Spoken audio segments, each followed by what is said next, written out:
हिंगोली जिल्ह्यातील कळमनुरी येथे शासनाच्या सगळे सोयरे अध्यादेशाचा निषेध व्यक्त करीत अध्यादेश फाडण्यात आलाय। हिंगोली जिल्ह्यातील कळमनुरी येथे उपविभागीय कार्यालयासमोर ओबीसी समाजाच्या वतीने तीव्र निदर्शने करण्यात आली।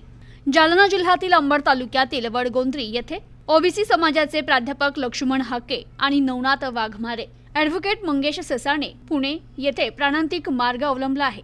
मागील 10 दिवसांपासून उपोषण सुरू आहे। त्यांना पाठिंबा म्हणून अमर गाभणे हे मागील 2 ते 3 दिवसांपासून उपविभागीय कार्यालयासमोर उपोषणाला बसलेत।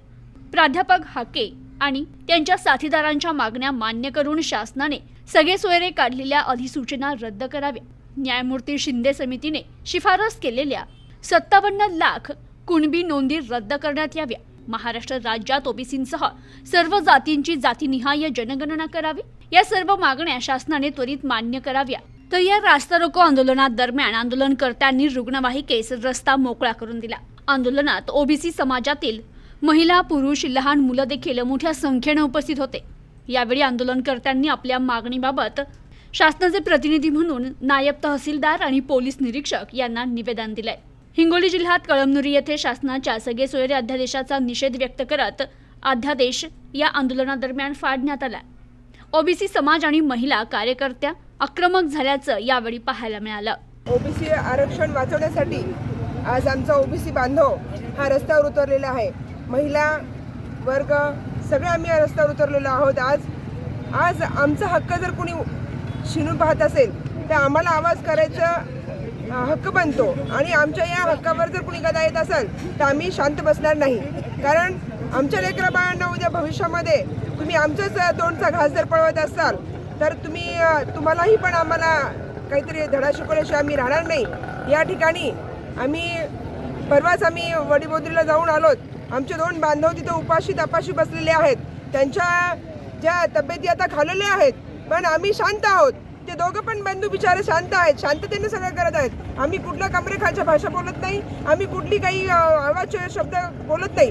फक्त आमचा हक्क वाचवण्यासाठी आम्ही आमचे लढा देत आहोत आणि आम्ही काही त्यांचे दुश्मन नाही आहेत। आम्ही आमचं आरक्षण वाचवतो। आमच्यामधून तुम्हाला सरकारला विनंती आहे की आमच्या आरक्षणामधून तुम्ही देऊ नका, तुम्ही त्यांना आरक्षण द्या। आम्ही नाही म्हणत नाही, त्यांचाही हक्क बनतो, पण आमच्या ताटातला जर तुम्ही देत असाल तर आम्ही शांत बसणार नाही। आज हा थोडासा झलक आहे, ही अभी ट्रेलर आहे, पिक्चर अभी बाकी आहे। हे एवढंच मी तुम्हाला शासनाला सांगते आणि शासनाचे डोळे उघडावं। आज त्यांच्या समर्थनात आमचे धीर अमर गाभणे पण इथं बसलेले आहेत। त्यांनी पण 2-3-4 दिवस झाले आज त्यांचं उपोषण चालू आहे। त्यांची पण तब्येत खालावली आहे। परवा आम्ही सगळे येऊन भेटून गेलोत, पण शासन काही यावर दखल घेत नाहीये। म्हणून आज रास्ता रोको करण्याची पाळी आमच्यावर आलेली आहे। उद्या आम्ही याच्यावर जर तुम्ही दखल घेतली नाही, याच्यापेक्षाही तीव्र आंदोलन आम्ही करू आणि आम्ही सरकारचं नुकसान करणार नाही, पण आम्ही ओबीसी ताकद आम्ही दाखवून देण्याची प्रयत्न आम्ही तुम्हाला करू। एवढंच मी तुम्हाला या निदर्शनास आणू इच्छिते आणि तुम्ही लवकरात लवकर यावर काय ते निर्णय घ्या। परवा वडेट्टीवार साहेब आले होते, पण त्यांनी शब्द दिला, मुख्यमंत्र्यांना पण बोललेत आणि मुख्यमंत्री म्हणलेत की शिष्टमंडळ तुम्हाला पाठवतो आणि शिष्टमंडळ काय अजून आलेलं नाही आहे तिथे आणि कुठलाही असा म्हणजे आपल्या दादांचं द्या हाके साहेबांचं आणि वाघमारे साहेबांचं कुठलंही समर्थन अजून झालेलं नाही। म्हणून त्यांनी ठाम निर्णयावर आहे। त्यांच्या जर तब्येतीला काही कमी जास्त झालं तर आम्ही ओबीसी बांधव चूप शांत बसणार नाही। प्रतिनिधी परशुराम जाधव, न्यूज टुडे 24, कळमनुरी, हिंगोली।